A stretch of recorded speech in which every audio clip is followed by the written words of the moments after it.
மணக்க மணக்க நம்ம மண்மணத்தோட ஆட்டு மட்டன் கிரேவி டேஸ்ட் தேடி வரும் ஆவி. நான் தான்டா பால்ராஸ் வந்திருக்கேன். எனக்கு இந்த புள்ள மேல வந்திருக்கேன்.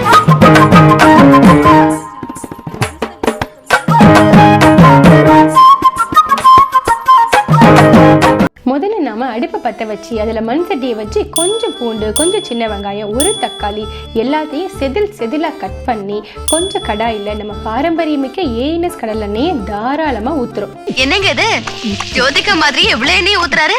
அப்படியே கேப்ல ஒரு பட்டை, கொஞ்சம் மிளகு, ஒரு ஸ்பூன் சோம்பு, லைட்டாக சீரகம், கொஞ்சம் கசகசா எல்லாத்தையும் அம்மியில போட்டு அரைக்கிறோம். அந்த அரைச்ச மசாலாவை காஞ்ச எண்ணெயில போட்டு அதுக்கு மேல வெங்காயம் பூண்டு, அதுக்கும் மேல தக்காளியை போட்டு, அதுக்கும் மேல கருவேப்பிலையை போட்டு பொன்னிறமா வதக்கி எடுத்துக்கிறோம்.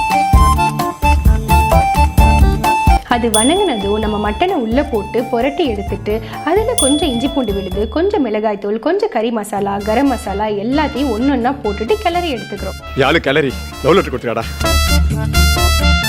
இப்போ கொஞ்சம் தண்ணியை ஊற்றி நல்லா கொதிக்க விட்டுட்டு ஒரு 30 நிமிஷம் கழிச்சு மல்லி இலையை தூவி எடுத்து வச்சா மணக்க மணக்க நம்ம மண்மணத்தோட ஆட்டு மட்டன் கிரேவி டேஸ்ட் தேடி வருவோம் ஆவி. நான் குருசியா நல்ல போல தின்னுட்டு நான் பாடு போயிருப்பேன்ல.